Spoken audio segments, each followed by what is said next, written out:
Hello, my reading friends. I'm so happy you came. If you like reading books with me, then subscribe to be part of my reading family.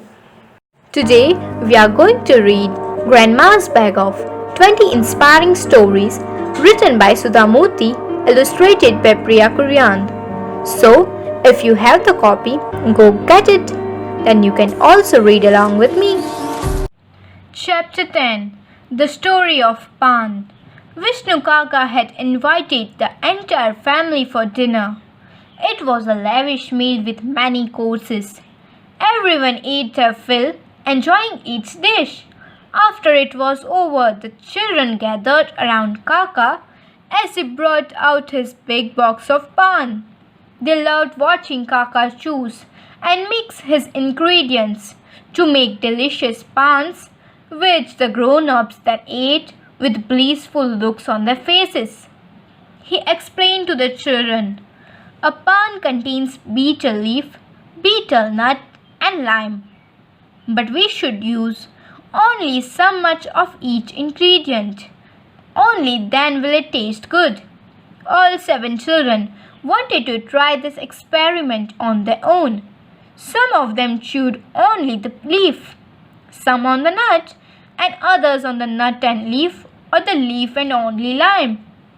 It was true. When the 3 were not put together, the paan tasted horrible. In fact, Sharan vomited when he added more lime than necessary. Everyone made a beeline for the mirror to check if their tongues were red or not. Aji was sitting and chatting with Sharan's mom and watching their antics. Then she called out to them and said, "Children, by this time you must all know that the leaf, nut or lime on their own taste very bad. Even if you put just 2 together, it is no good. Only when you add the 3 in a perfect combination can a paan be eaten. And that's when you get that red color in the mouth." "Why is that, Aji? Is there any special meaning?" "Yes, there is a special meaning, and I will tell you the story which I first heard from my grandmother. Once upon a time, there were 2 brothers, Bhanu and Veer. The parents died when they were young, and Bhanu brought up his younger brother with a lot of love and care. When Bhanu was old enough, he married Bharati.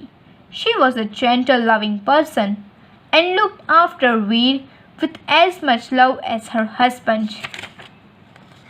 When Veer was about 20 years at age, he heard that the king was looking for soldiers to join his army. As there were going to be a war, Veer decided to join the army. Oh, how much his brother and sister-in-law cried and pleaded, telling him to remain at home with them. They could not bear the thought of the boy they had brought up with so much affection going so far away from them. But Veer insisted on becoming a soldier, so they let him go away with a heavy heart and tears in their eyes. From many days there was no news of Veer. The king went to war, vanquished his enemy and returned. The soldiers who went with him also came back home, but of Veer there was no sign. Day after day his brother and sister-in-law watched out for him, hoping to see him coming down the road. But there was no one. Then one day a group of soldiers passed through the village, returning home from the war. Bhanu called out to them and asked about his brother. "Viru? Oh yes, so sad. He died, in the battlefield," said one, shaking his head. No, he was injured and he recovered." "Did he not come home?" said another. "He was on his way home when he fell ill," informed a third. On hearing these awful tidings, Bhanu was deeply saddened. He decided he could not leave at home waiting for his dear little brother to return. he would go and look for him. When he told his wife, Bharti too decided to go with him. Together, they set off one day to look for the missing Veer and bring him home. They decided to go to the site of the king's big battle, where Veer was last seen by his companions. This place was far away, and they had to travel through forests and valleys and mountains and deserts. The two walked and walked over many miles. But poor Bharti was not strong enough. One day, after traveling through a thick forest, they reached a little hamlet. Bharti sat down, exhausted. Then, to Bhanu's great horror, she died out of sheer exhaustion. Unable to bear his grief, Bhanu too died immediately. Over many years at the place where the couple had died, two trees grew. One was a tall tree and the other a creeper that hugged the tree. It was as if Bharti and Bhanu were together even in death. Meanwhile, Veer, the brother they had loved so deeply, was not really dead. He had got terribly wounded in the war and spent many years recovering from his injuries in a little village far away from home. When he finally recovered, he came back as fast as he could to his old house, knowing how anxious his family would be for him. But imagine his surprise when he found the house locked and bolted, abandoned for many years. Slowly, the neighbors gathered around and told him how Bhanu had decided to go looking for his lost brother. That night, Veer cried many bitter tears. How would he find his beloved brother and sister-in-law now? Where were they? By the time morning dawned, he had made up his mind. He would try and go the way they had travelled and find them. Immediately he set off. Veer was a soldier, but he had only lately recovered from many wounds and was not too strong. It took him many days to walk across the difficult land Bhanu and his wife had crossed. Then one day, near a forest, he came across a little shrine. The villagers told him the sad story of how the shrine came to be. Years ago, a couple had arrived at the spot, tired from days of walking.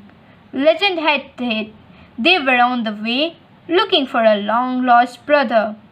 When the two died, without fulfilling this wish, two wonderful plants, unknown to anyone earlier, had grown at the spot. The leaves and nuts from the trees were so sweet and refreshing that the villagers decided to build a small temple for the men and the women at that place. We listened to the story with growing sorrow. He realized the couple they talked about was none other than his brother and his wife. Unable to bear the news, he turned into a statue of limestone. Do you know how they have all been remembered ever since? The tall tree grew nuts called areca nuts. The creeper's leaves were paan or betel leaves, and from the statue came the lime paste that is added to the preparations of paan. And this is how this lovely family came together even after death. Together they taught people the values of love, unity and loyalty. And when people chew paan, they remember this story. Sharan's mom was surprised to hear this story. Really, Aji? She said. Even I was not aware why these three ingredients are always used to make a paan. I too will come to listen to your stories from now on. Aji nodded. Then she added, with a glint in her eyes, chewing paan is not good for your teeth. Everyone, off you go to brush your teeth. I hope you enjoyed the story today. Don't forget to subscribe to get notified when the next chapter of this book is on my channel.